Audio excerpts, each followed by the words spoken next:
Both parties were burning with rage and fury, since the Muslims had achieved that great victory. Verily, you will find the strongest among men in enmity to the believers, Muslims, the Jews and al-Mushrikun, polytheists, pagans, idolaters, and disbelievers, etc. Al-Quran 582. Both resentful parties had their much more indignant suite in the form of hypocrites who faked Islam just to save their faces, at the head of whom came Abdullah bin Ubay and his retinue.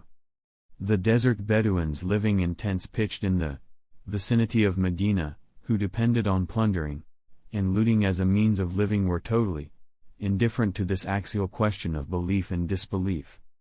Their worry derived from fear of losing their perverted avenues of subsistence in case a powerful nascent Muslim state should rise up and put an end to such ill practices, hence the grudge they nursed against Islam and the Muslims, in general, and the person of Muhammad, PBUH, in particular. The whole cause of faith was thus at stake, with four furious parties laying ambushes against the new religion, each in its style, pretension to Islam embedded, with conspiracy plots and provocative deeds within Medina, explicitly uncovered animosity toward pregnant, with indignation and fire of rage on the part of the Jews, and there in Makkah open and persistent calls for vengeance coupled with open intentions to mobilize all potential resources available to silence the voice of Islam once and for all.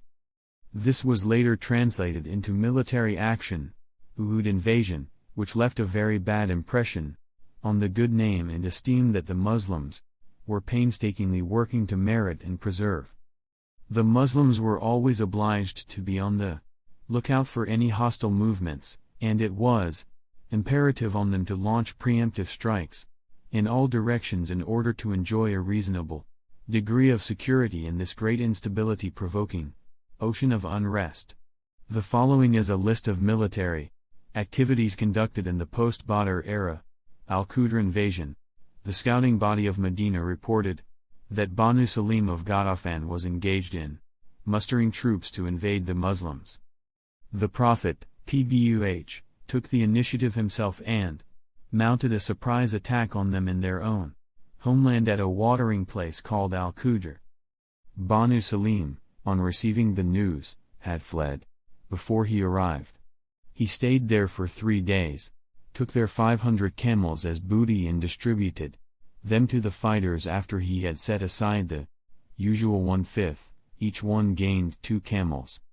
This invasion took place in Shawwal in the year 2 7 days after the event of Badr. Zad Ahmad 290, Ibn Hisham 243,44, Mukhtasar Sirat ar-Rasul p. 236. An attempt on the life of the Prophet, PBUH. The impact of defeat at Badr was so great that the Makkans began to burn with indignation and resentment over their horrible losses,